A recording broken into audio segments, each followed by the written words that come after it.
प्यारे बच्चों, आप सभी का स्वागत है आपके अपने YouTube channel physics with Vikas sir में। आज हम लोग बेटा जिस कॉन्सेप्ट पर डिस्कस करने वाले हैं वो आपके क्लास 12 के किरचॉफ के नियम के चैप्टर के न्यूमेरिकल हैं, जिन पर हम डिस्कस कर रहे हैं। एक क्वेश्चन बोर्ड पे ऑलरेडी मेंटेन है। श्रेणी क्रम में जुड़ी दो सेलें जिनमें प्रत्येक का विद्युत वाहक बल 1.5 वोल्ट है, इनके आंतरिक प्रतिरोध से तात्पर्य बैटरी की सेलों की प्लेट के बीच में व्यय होने वाले प्रतिरोध से दो मान दिए गए हैं। इस संयोजन को एक बाह्य प्रतिरोध के चालक से जोड़ा जाता है तो परिपथ में प्रवाहित धारा, प्रत्येक सेल के सिरों के बीच विद्युत वाहक बल, ये ढेर सारे मान हमसे पूछे गए हैं, यानी दो वैल्यू हमें फाइंड आउट करनी है। देखते हैं कैसे क्या करते हैं। सबसे पहले बेटा हम गिवन वैल्यू को मेंशन करेंगे। यदि आप ध्यान दे पा रहे हैं तो लिखा है प्रत्येक का विद्युत वाहक बल और जुड़ी हुई सेलें कितनी है, दो। तो ये सेल का विद्युत वाहक बल भी 1.5 है और 1.5 इसका भी है। तो हम सरल भाषा में लिख सकते हैं कि दोनों सेलों का विद्युत वाहक बल कितना है बेटा, 1.5 वोल्ट। सेल किस क्रम में जुड़ी है, सेल किस क्रम में जुड़ी है, श्रेणी क्रम में। यानी फाइनली अगर हम कहना चाहें E1 बराबर 1.5 वोल्ट है तो E2 बराबर भी 1.5 वोल्ट है। आगे बढ़े, हम कुछ कह रहे हैं, आगे बढ़े। इसके बाद में क्या बोला गया है कि आंतरिक प्रतिरोध ये और आंतरिक प्रतिरोध ये, आंतरिक प्रतिरोध को हम प्रदर्शित करते हैं स्मॉल r से, लेकिन जो पहला आंतरिक प्रतिरोध है उसको क्या लिखेंगे हम, R1। क्या लिखेंगे, R1 का मान कितना है, 0.5 ओम। R2 का मान कितना है, 0.25 ओम। इसके बाद में बेटा दिया गया है एक बाह्य प्रतिरोध का मान, और बाह्य प्रतिरोध को हम बोलेंगे कैपिटल R। इसका मान दिया गया है 2.25 ओम। फिर बोला गया है परिपथ में प्रवाहित धारा का मान बताना है। बेटा धारा को हम किससे प्रेजेंट करते हैं, I से। फिर सेल के सिरों, लिखा है बेटा प्रत्येक सेल के सिरों का विद्युत वाहक बल। सेल कितने जुड़े हैं, दो, एक ये और एक ये, दोनों के सिरों के बीच विद्युत वाहक बल बताना है। तो विद्युत वाहक बल, एक मिनट, दोनों सेल के सिरों के बीच विद्युत वाहक बल है कि विभवांतर है, सॉरी विभवांतर है। इस चीज को बेटा मेंटेन कर लीजिए, विभवांतर निकालना है। वैसे बात एक ही है, लेकिन थोड़ा जब दोनों स्थितियां एक जैसी हों तो विभवांतर और विद्युत वाहक बल में अंतर भी है। जैसे दूरी और विस्थापन में आपने अंतर पढ़ा होगा, दोनों समान हो भी सकते हैं और नहीं भी हो सकते हैं। वैसे ही सेम कॉन्सेप्ट ये है कि विद्युत वाहक बल और विभवांतर का मान बराबर हो भी सकता है और नहीं भी हो सकता है, क्योंकि विद्युत वाहक बल सेल से प्राप्त होने वाली कुल ऊर्जा है और विभवांतर बैटरी की प्लेटों के बीच में व्यय होने वाली ऊर्जा है। तो यहाँ पे हम लिख देते हैं सेल के सिरों का विभवांतर बताओ। तो बेटा यहाँ विभवांतर का मान बताना है, तो ये विभवांतर को हम प्रेजेंट करेंगे V1 और V2 से, दोनों के लिए अलग अलग ज्ञात करना है। इधर सबसे पहले किसका मान चाहिए बेटा हमें, धारा का। आपने सबसे पहले धारा का मान निकालने के लिए ऐसी कॉन्सेप्ट में दो फॉर्मूले पढ़े हैं। एक धारा बराबर सेल का कुल विद्युत वाहक बल बटे कुल प्रतिरोध, एक ये पढ़ा है। एक दूसरा फॉर्मूला आपने पढ़ा है, धारा बराबर आप लगा सकते हो ओम का नियम, I बराबर V/R, ये लगा सकते हो। लेकिन जब V का मान नहीं पता है तो इस स्थिति में V के मान को हम किसके बराबर लिख सकते हैं, E के मान के बराबर लिख सकते हैं। किसके बराबर लिख सकते हैं, E। तो देखो यहाँ ध्यान से एक कॉन्सेप्ट को फॉलो करते हैं। सबसे पहले लिखेंगे ओम के नियमानुसार, इधर ओम का नियम क्या कहता है बेटा, I बराबर V/R। इस V को हम किसके बराबर लिखेंगे, E के। सारी वैल्यू पुटअप करो। E का मान कितना होगा, ये E1 है और ये E2 है, तो E का मान जो कुल होगा इन दोनों के योग के बराबर होगा। तो 1.5 और 1.5 कितना हो जाएगा, 1.5 और 1.5 कितना हो जाएगा, 3 बटे ये बेटा R का मतलब है कुल प्रतिरोध, यही तो होता है परिपथ में कुल प्रतिरोध। तो परिपथ में कुल प्रतिरोध कितना होगा, कैपिटल R स्मॉल r दोनों, यानी आंतरिक प्रतिरोध प्लस बाह्य प्रतिरोध। यही तो है कॉन्सेप्ट। चाहे बात एक ही है बेटा, मेरे कहने का उद्देश्य समझने की कोशिश करो। अगर आप ओम का नियम ना भी लगाओ तब भी हल कर सकते हो, एक ही तरीका है। यहाँ पे ओम के नियम में आता है I बराबर V/R, जिसको हम E/R लिख सकते हैं। ई का इसका मतलब भी है सेल का विद्युत वाहक बल, और इसका मतलब क्या है, परिपथ का कुल प्रतिरोध। अगर हम यहाँ से सेल वाला फॉर्मूला लगाएं तो सेल वाला फॉर्मूला आपने पढ़ा होगा, I बराबर capital E/ small r plus capital R। इसका भी मतलब वही है, I बराबर सेल का विद्युत वाहक बल बटे लिखेंगे कुल प्रतिरोध। देखो इधर, इससे भी अगर हल करते हैं आंसर दोनों से एक ही आएगा। तो सेल का विद्युत वाहक बल कुल कितना होगा, E1 और E2 ये है, तो लिखेंगे 1.5 और 1.5 कितना हो गया 3। स्मॉल आर का मतलब होता है आंतरिक प्रतिरोध। आंतरिक प्रतिरोध कितने जुड़े हैं, 2। एक जुड़ा है बेटा 0.25 और एक जुड़ा है 0.5, तो ये दोनों को हम जोड़ेंगे और 2.25 ये भी हमारा बाह्य प्रतिरोध है, तो तीनों का मिला के रखेंगे, यानी सारा का सारा प्रतिरोध जो होगा ये 3 प्रतिरोध के बराबर होगा, यही तो होगा। तो लिखो इनको 0.5 प्लस 0.25 प्लस 2.25, इसको हल करो बेटा। अगर धारा का मान परिपथ में निकालना है तो इसको हल करना पड़ेगा। तो बेटा इसको हम ऐड करने के लिए थोड़ी देर आपको बचपन में ले चलते हैं। 0.25 और 0.5, 5 के साथ में कोई नंबर नहीं आगे, अगर इंक्रीज़ करना चाहें तो 0 लगा के उसको बढ़ा सकते हैं। तो 5 5 कितना हो गया बेटा 10, हासिल कितनी है 1, 5 और 2 7, 2 9 और 1 10, हासिल कितनी है 1, 2 और 1 कितना हो गया बेटा 3। फाइनली वैल्यू कितनी आ गई, कितनी आ गई 3.00। अब अपने मन से बेटा अगर 0.0 के बाद में कोई डिजिट नहीं लिखा हुआ है तो इसको हम सबको हटा सकते हैं। फाइनली अगर लिखना चाहें तो 3 भी लिख सकते हैं। तो ऑलरेडी ऊपर तो 3 है ही और नीचे भी 3 आ गया, 3 से 3 कट गया बेटा, आई का मान कितना आ गया 1 और धारा का मात्रक क्या होगा एम्पियर। अगर आप इसको आई बराबर V/R से भी हल करोगे तब भी बेटा इतना ही आंसर आएगा। क्लियर, आगे बढ़ते हैं। और हमें क्या निकालना है, प्रत्येक सेल के सिरों के मध्य हमें विभवांतर का मान बताना है। आप सबको पता है बेटा विभवांतर को हम किससे प्रेजेंट करते हैं, V से।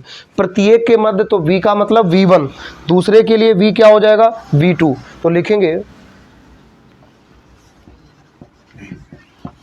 प्रथम सेल के सिरों के मध्य विभवांतर। बेटा विभवांतर की कॉन्सेप्ट आपको पता है, आपने टर्मिनल विभवांतर, सेल का विद्युत वाहक बल और आंतरिक प्रतिरोध में संबंध का एक सूत्र पढ़ा था, V बराबर E-IR, याद आया। जब हमारा V1 होगा तो E तो E रहेगा, इसको भी अगर हम लिखना चाहें बेटा E1 कर सकते हैं। I तो भाई I का मतलब होता है धारा, पूरे परिपथ में जो धारा प्रवाहित होती है वो तो समान रहती है, क्योंकि श्रेणी क्रम में जुड़े प्रतिरोध या श्रेणी क्रम में जुड़े सेलों के लिए धारा का मान सदैव समान रहेगा। तो जब V1 होगा तो E E1 होगा, I तो I रहेगा, R क्या हो जाएगा R1। मान रखो E1 का मान कितना है 1.5 माइनस I का मान कितना है 1, R1 का मान कितना है 0.5। इसको हल करो, पहले तो 0.5 का 1 में गुणा करोगे तो 0.5 ही रहेगा। तो फाइनली हम लिख सकते हैं 1.5 माइनस 0.5, 1.5 में से, यानी 1.5 में से आधा घटाना, यही तो है। 1.5 में से आधा घटाओगे तो यहाँ पे बचेगा केवल 1.0, जिसको हम लिख सकते हैं केवल 1। फाइनली बेटा इसका आंसर आ गया 1 वोल्ट, क्योंकि विद्युत वाहक बल या विभवांतर का मात्रक क्या होता है वोल्ट। दूसरे नंबर पे हमें क्या फाइंड आउट करना है, दूसरे सेल के सिरों के मध्य विभवांतर। फिर से वही फॉर्मूला V बराबर E-IR, लेकिन जब V2 होगा तो E क्या होगा E2, I तो I रहेगा, R क्या हो जाएगा R2। मान रखो E2 का मान कितना है 1.5 वोल्ट, माइनस I का मान कितना है, कॉमन है दोनों के लिए समान है, 1 गुणे R2 का मान कितना है 0.25। इसको कैलकुलेट करो। जब हम 0.25 का 1 में गुणा करेंगे तो कोई फ़र्क पड़ेगा क्या, 0.25 का 1 में गुणा करेंगे कोई फ़र्क नहीं पड़ेगा, ये हूबहू रहेगा। फाइनली 1.5 माइनस 0.25, इसको बेटा हल करना है। 1.5 में से हमें 0.25 घटाना है, थोड़ी देर के लिए बचपन में ले चलेंगे। 1.50 इज़ डिवाइडेड बाई, डिवाइडेड नहीं करना बल्कि सब्ट्रैक्ट करना है 0.25। बेटा यहाँ पे 0 है तो एक डिजिट यहाँ से हम उधार लेंगे, 10 में से 5 घटाएंगे कितना बचेगा 5। फिर यहाँ 4 बचा, 4 में से 2 गया 2, और यहाँ क्या बचेगा बेटा 1, यानी 1.50 से 0.25 सब्ट्रैक्ट करेंगे, फाइनली 1.25 आ जाएगा। इसको लिखेंगे 1.25। लेकिन बेटा ये विद्युत वाहक बल या विभवांतर का मात्रक बताए थे क्या होता है वोल्ट। फाइनली आंसर आ गया है इसका वोल्ट में। इसका स्क्रीनशॉट ले लीजिए। बेटा नेक्स्ट क्वेश्चन बोर्ड पे हमने मेंशन कर दिया है, आप सभी लोग देख सकते हो। साधारण क्वेश्चन लिखा है, जब 75 ओम के बाह्य प्रतिरोध को एक बैटरी के टर्मिनलों से जोड़ा जाता है तो इसमें 0.5 एम्पीयर की धारा बहती है। जब प्रतिरोध बढ़ाकर 135 ओम कर दिया जाए तो धारा गिरकर 0.3 एम्पीयर रह जाती है। बैटरी का विद्युत वाहक बल और आंतरिक प्रतिरोध का मान ज्ञात करो। यानी इस क्वेश्चन में बेटा दो सिचुएशन है। सबसे पहली स्थिति में बोला गया है जब 75 ओम का प्रतिरोध है तो बेटा जो धारा है वो 0.5 एम्पीयर है, और जब प्रतिरोध का मान बढ़ा देते हैं और 135 ओम कर देते हैं तो धारा कम रह जाती है। ऐसी स्थिति में विद्युत वाहक बल ई का और आंतरिक प्रतिरोध स्मॉल आर का मान ज्ञात करना है। इसके लिए जो हम प्राइमरी कंडीशन फॉलो करते हैं वो करेंगे। सबसे पहले दिए गए मानों का उल्लेख करेंगे। देखिए सबसे पहले सवाल के अनुसार 75 ओम के बाह्य प्रतिरोध, यानी सबसे पहली स्थिति में रेजिस्टेंस की वैल्यू हमें दी गई है, तो बेटा इसको हम लिखना चाहें लिखेंगे R1 बराबर 75 ओम। क्लियर हो गया। स्थितियां दो हैं अलग अलग। अच्छा, एक बैटरी के टर्मिनलों से जोड़ा जाता है तो इसमें बहने वाली धारा कितनी है? 0.5 एम्पीयर। जब प्रतिरोध को बढ़ाकर 135 ओम, यानी दूसरी स्थिति में 135 ओम का प्रतिरोध है तो ऐसी स्थिति में जो धारा है वो भी बदल जाती है, 0.3 एम्पीयर रह जाती है। बैटरी का विद्युत वाहक बल यानी ई का मान और हमें आंतरिक प्रतिरोध स्मॉल आर का मान ज्ञात करना है। कॉन्सेप्ट को हल करना हम शुरू करते हैं। बस बारीकी से हमें कुछ बिंदुओं को ध्यान रखना है कि पूरे सेल के लिए विद्युत वाहक बल और आंतरिक प्रतिरोध का मान तो समान है दोनों स्थितियों में। फिर से सुनो, कहना ये लोग ये चाहते हैं कि इस प्रकार का समायोजन है, ये मेरे पास एक सेल जुड़ा है और ये प्रतिरोध है। तो पहली बार क्या किया गया, जब यहाँ पे 75 ओम का ये रेजिस्टेंस जोड़ा गया, ध्यान से देखो, जब यहाँ पे 75 ओम का रेजिस्टेंस जोड़ा गया तो इसमें फ्लो होने वाला जो करंट था वो दे रहे हैं कितना है? 0.5 एम्पीयर। फिर ऐसी एक सिचुएशन फिर से डेवलप हुई कि यहाँ पे जो रेजिस्टेंस जुड़ा था उस रेजिस्टेंस का मान इंक्रीज करके एक दूसरी फॉर्मेट डेवलप की गई, यानी 135 ओम का प्रतिरोध जब इसमें जोड़ा गया तो उस स्थिति में जो इससे धारा प्रवाहित हो रही थी वो 0.3 एम्पीयर थी। अब दोनों ही स्थितियों में जो विद्युत वाहक बल है उसका मान ज्ञात करना है, यानी वो तो कांस्टेंट है। इन सेलों की प्लेट के बीच में खपत होने वाले आंतरिक प्रतिरोध का मान कांस्टेंट है। बस दो अलग अलग स्थितियों में ये बताना है कि प्रतिरोध का मान बदलने पर विद्युत वाहक बल कितना रहा। प्रतिरोध का मान बदला तो धारा का मान बदल गया, दो बदले, बाकी सब कांस्टेंट है। चलो हल करेंगे। सबसे पहले सेल से जुड़े घटनाक्रम में मेरे पास धारा का सूत्र क्या होता है? सेल से जुड़े घटनाक्रम में मेरे पास धारा का सूत्र क्या होता है? क्योंकि एक बेसिक फॉर्मेट आपने पढ़ी होगी, नॉर्मली लिखेंगे वी नो दैट। आपको हमने बेटा इसी चैप्टर में एक सिचुएशन बताई थी कि कुल वैद्युत धारा बराबर होता है सेल का विद्युत वाहक बल बटे कुल प्रतिरोध। इसी कॉन्सेप्ट को फॉलो करो। तो आपने एक फॉर्मेट पढ़ी है I बराबर E upon R plus R, एम राइट?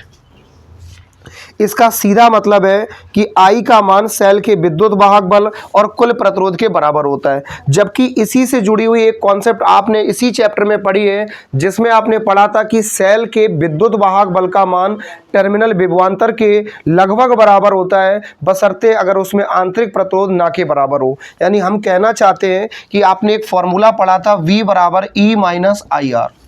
ये मेरे पास दो फॉर्मूले हैं, दो सिचुएशन है। हम यहाँ पे एक काम करते हैं, इस वाले को फॉलो करते हैं, लेकिन इसके लिए हमें विभवांतर का मान तो पता होना चाहिए।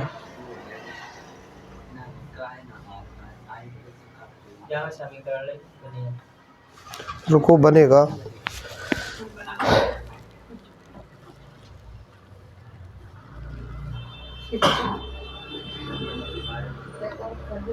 देखो बेटा, देखो, हम एक काम करते हैं, अगर इसमें बेटा हमें V का मान पता होता तो हम यही वाला फॉर्मूला लगा लेते, लेकिन इससे हल नहीं करते हैं, धारा वाले फॉर्मूले से हल कर लेते हैं। आपने धारा वाला फॉर्मूला पढ़ा है I बराबर सेल का कुल विद्युत वाहक बल बटे कुल प्रतिरोध, ये पढ़ा है। इससे हल करो। अब इसमें से हम बेटा इसको ई बराबर निकालेंगे तो आर प्लस आर जो बटे में लिखा है इधर गुणा में आ जाएगा। फाइनली इसको लिखेंगे I into R plus R equal में क्या है ई, इसे इंटरचेंज करके लिख लो, ई बराबर I into R plus R, that's all. इसको एक काम करते हैं, इसको थोड़ी देर के लिए होल्ड कर दो और होल्ड करने के बाद इसमें दोनों सिचुएशन अलग अलग लगाओ। सबसे पहले इस फॉर्मूले के अनुसार पहली स्थिति डेवलप करेंगे, ये रही, जब प्रतिरोध ये तो धारा ये है, फिर दूसरी स्थिति ये रही, क्लियर, ये सेकेंड और ये फर्स्ट लिखेंगे।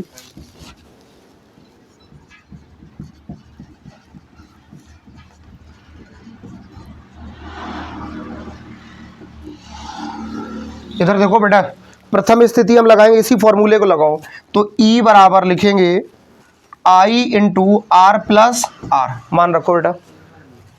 यहाँ पे जब हम ई पहली स्थिति लगा रहे हैं तो पहली स्थिति में जो हमारा ई है वो ई रहेगा, क्योंकि सेल तो वही है, बस इसी का तो मान हमें चाहिए, तो ई को हमने होल्ड कर दिया। आई का मान कितना है पहली स्थिति में 0.5।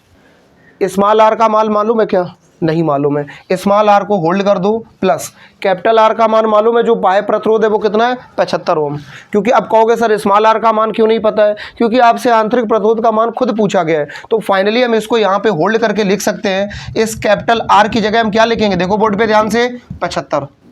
कितना लिखेंगे, इतनी बात समझ में आई, इतनी नहीं क्लियर हुई हम क्या कह रहे हैं, नहीं समझ में आया, फिर से सुनो।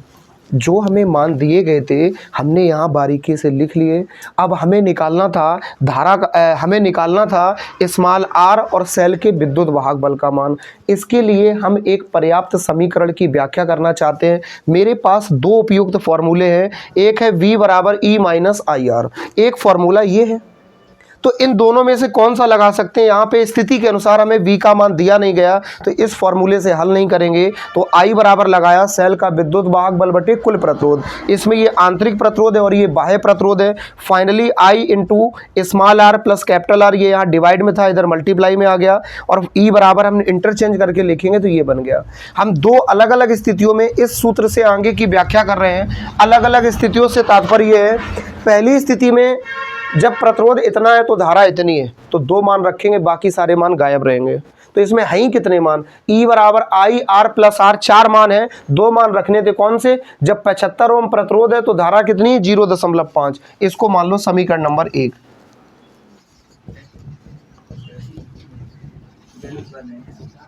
अब बेटा यहाँ दूसरी स्थिति डेवलप करेंगे, फिर से देखो सेम फॉर्मूला, E बराबर I into R plus are, इसी में मान रखो। जब दूसरी स्थिति में दो ही मान फिर से रखने हैं तो फाइनली हम E को तो E लिखेंगे, लेकिन दूसरी स्थिति में धारा कितनी है बेटा 0.3, आर रहेगा, कैपिटल आर का मान कितना है 135। अब अगर बेटा फॉर्मूले को भी हम उसी रूप में लिखें जैसा आप चाहते हो तो हम लिख दे रहे हैं, E तो E रहेगा, I हमारा क्या हो जाएगा I1, R क्या हो जाएगा R1। इसी हिसाब से लिखें तो E तो E रहेगा, I क्या होगा I2, R रहेगा, R क्या हो जाएगा R2। क्लियर हो गया। अब मान हमने इसी के अनुसार रख दिया, अब आपको क्लियर हो गया होगा। इसको हम मान लेंगे समीकरण नंबर 2। हमें दो मान निकालने हैं, कैपिटल E और स्मॉल r। समीकरण 1 और समीकरण 2 की तुलना करेंगे।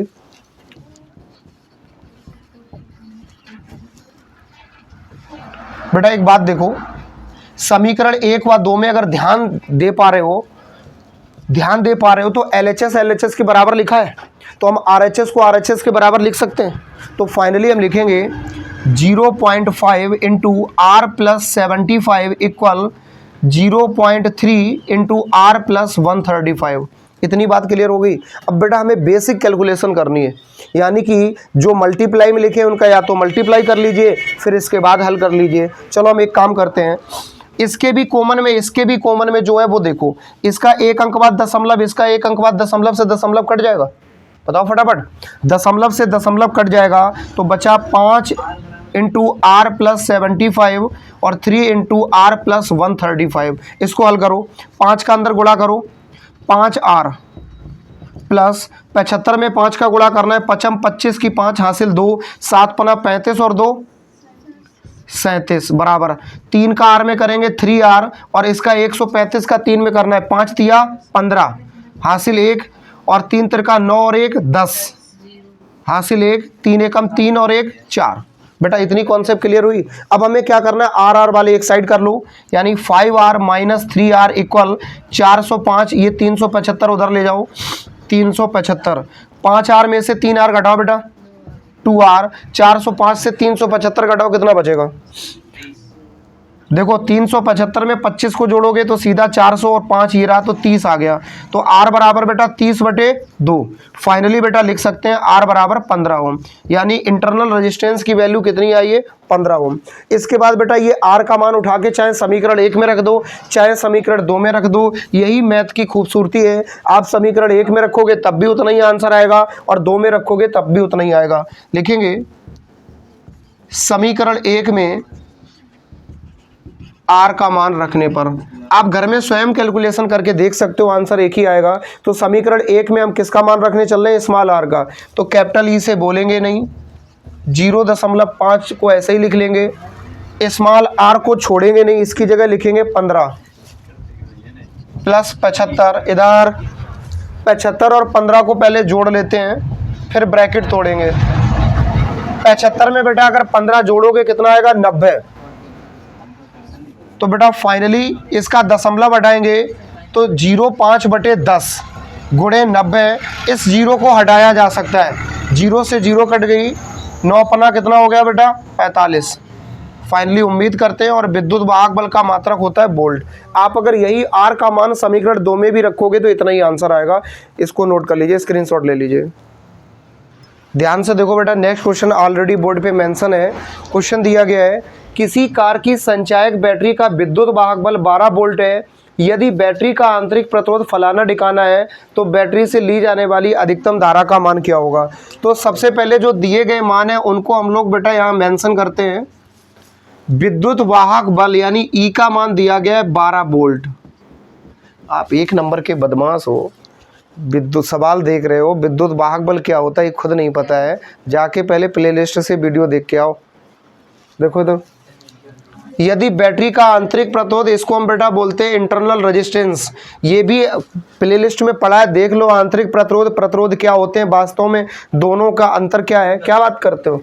0.4 ओम है, तो बैटरी से ली जाने वाली अधिकतम धारा का मान क्या होगा? हमें आई का मान निकालना है।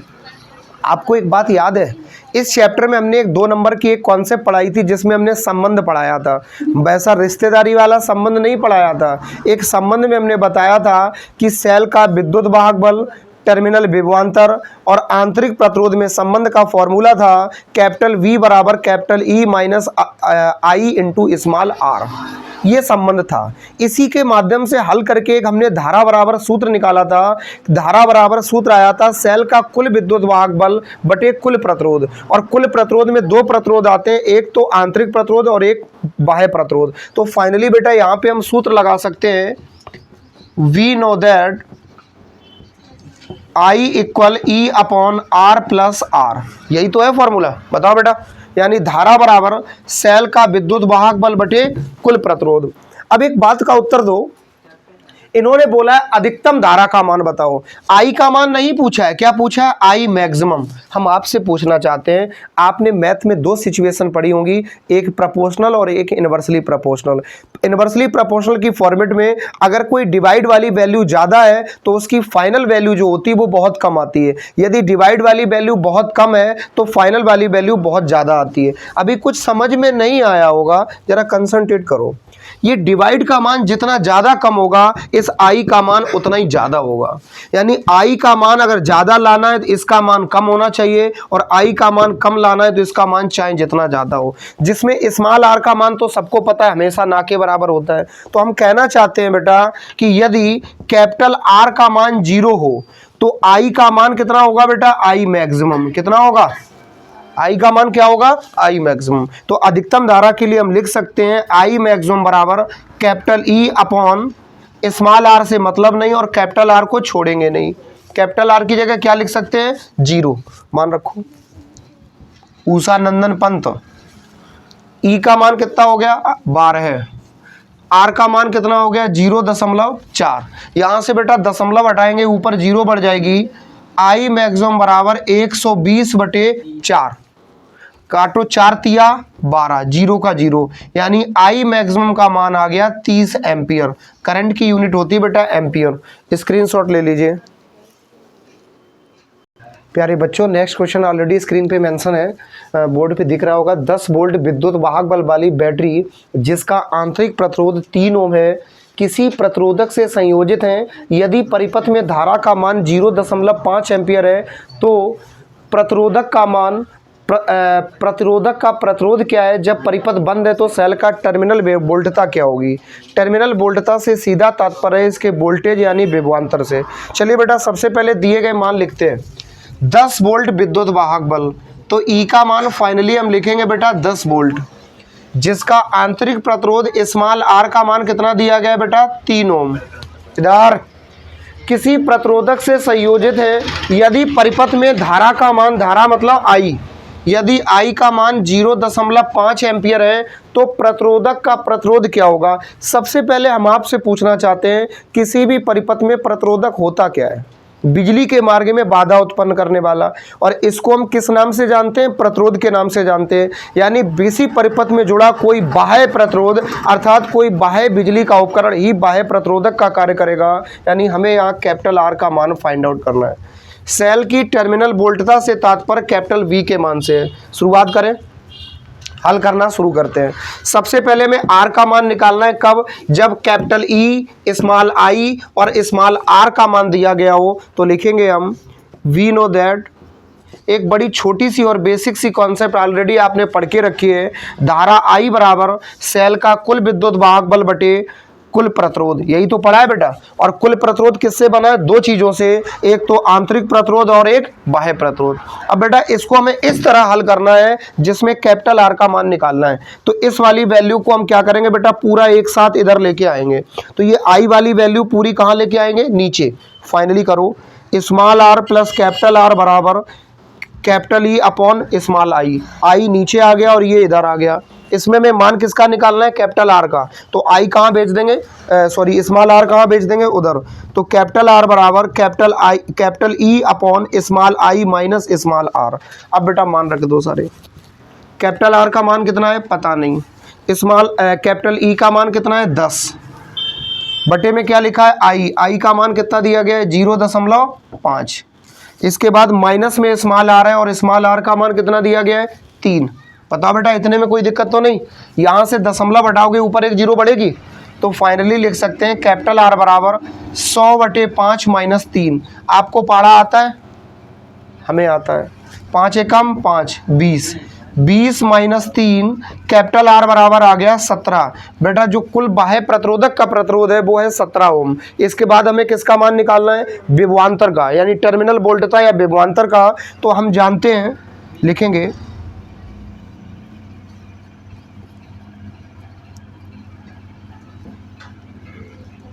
ओम का नियम पढ़ा है, V बराबर आई आर।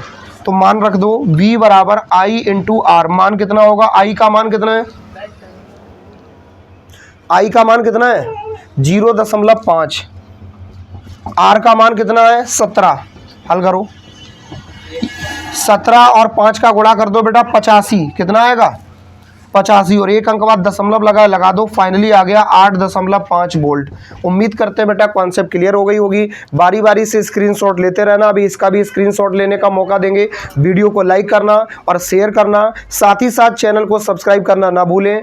और अपने मित्रों के साथ चैनल के बारे में डिस्कस जरूर करें, क्योंकि आपको सारा मटेरियल 12th क्लास का और 10th क्लास का और 11th क्लास का आपके अपने YouTube channel physics with Vikas sir पे कंटिन्यू मिलता रहेगा। मिलते हैं एक ब्रेक के बाद।